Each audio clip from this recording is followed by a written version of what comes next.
Day in my life as a grade 10 student. So ngayon nga pala is pumasok ako ng maaga sa school para mag-duty dahil magbabag checking kami ngayon. Bawal talaga ang phone dito sa school namin, pero as an SSG president, I decided na mag-bring ng cellphone para ma-document namin yung pagbabag checking namin at para ma-boost yung page namin.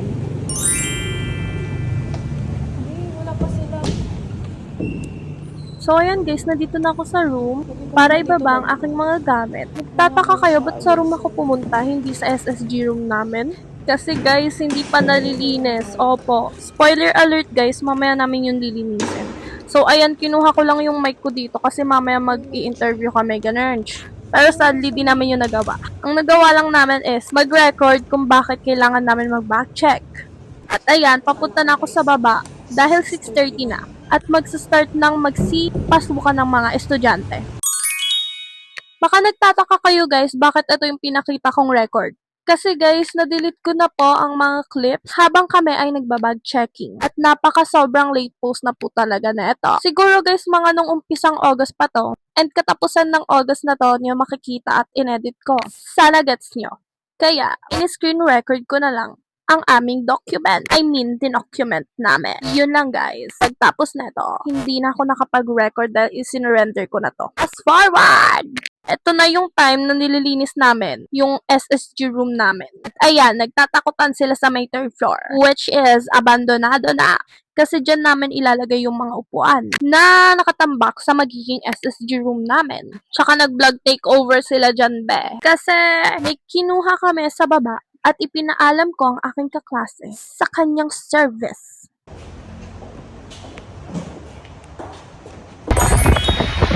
SSG room update. Dito nga guys, kakatapos na hindi na ako nakapag-video masyado dahil sobrang busy namin at nagkwekwentuhan kami dahil na din sa sobrang pagod. Kaya ayan, fast forward na naman. Pauwi na nga pala kami yan guys. At 3 na lang kaming natira dahil yung 3 naming kasama is andun na yung service at kami na lang itong wala pa. Kami na lang yung nasa LM building at that time. At anong oras na din. Kaya malamang pababa na kami ng hagdan para hintayin ang aming service. The last standing. Dahil dyan may survivor. Ano? Sa pag-iit, pagbagsak ng araw-araw.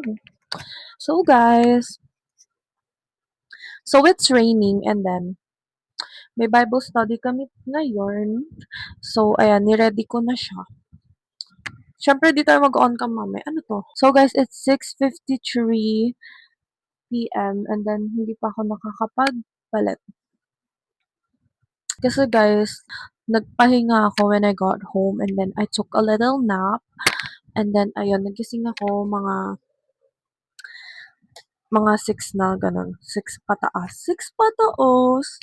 So, dito ko natatapusin ang video dahil alam niyo naman na ang aking night routine. Yun lang guys, bye-bye!